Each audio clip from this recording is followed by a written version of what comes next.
year, how many months? 12 months. 12 months. So how long does it take for the earth to move around the sun? How many months? 12 months. So it takes a year for the earth to move around the sun. So Zahra was born on 24th November. 24 November. So masa lahir Zahra baring je. Tak tahu buat apa-apa, cannot do anything. Only hisap susu. Mami and daddy kena tukar pampers, kena cuci buttocks. So macam adik juga, macam baby baring. So Zahra belajar crawling. Zahra belajar standing. Okay. Then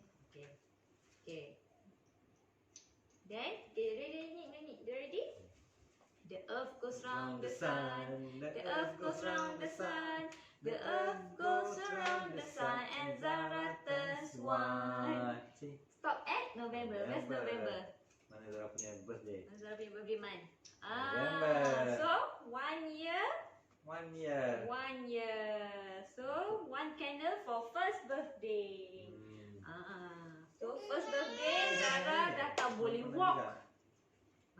Zahra dah start belajar cakap.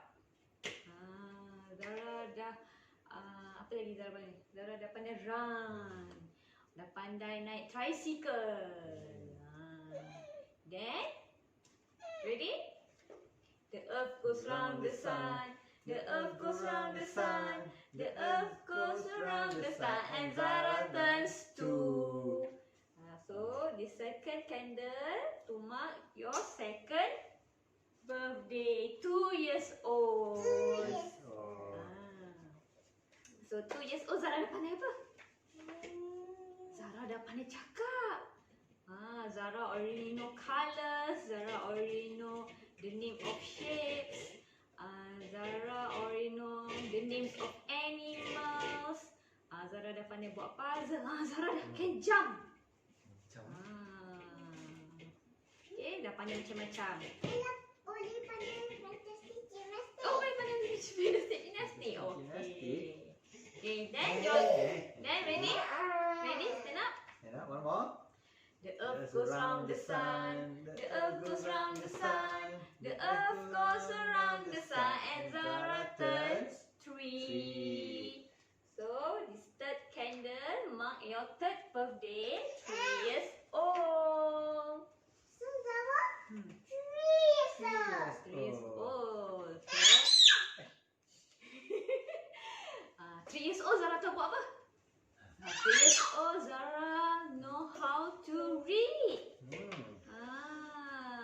Zahra know how to apa lagi? Zahra tahu apa lagi? 3 years old. Naik bike. Zahra pandai naik bike, naik push bike. Lagi? Boleh main bike. Lagi? Zahra boleh main badminton. Zahra boleh main skuter. Boleh. Lagi apa Zahra tahu buat lagi? Rolling. Okay. Lagi Zahra tahu buat apa lagi? Tak tahu. Tak tahu. Tahu apa lagi? Tahu. Okay. Apa lagi? Zahra tahu matematik. Zahra boleh tahu matematik kan? Don't. Nanti jatuh. Okay? Kena kaki. Nanti jatuh kena kaki. Okay? Okay, last year. Last month. Okay? The earth goes round the sun. The earth goes round the sun. The earth goes around the sun, and Zahra turns 4. Okay. And now Zahra is 4. So this candle is for 4th birthday. So Zahra is 4 years old. She's going to be 5 years old. Yes, next year Zahra going to be 5 years old. So many things ahead. Okay, so many things in your future. Boleh? Boleh. So, nak nyanyi happy birthday tak? Okay, happy birthday to you. Happy birthday to you. Happy birthday.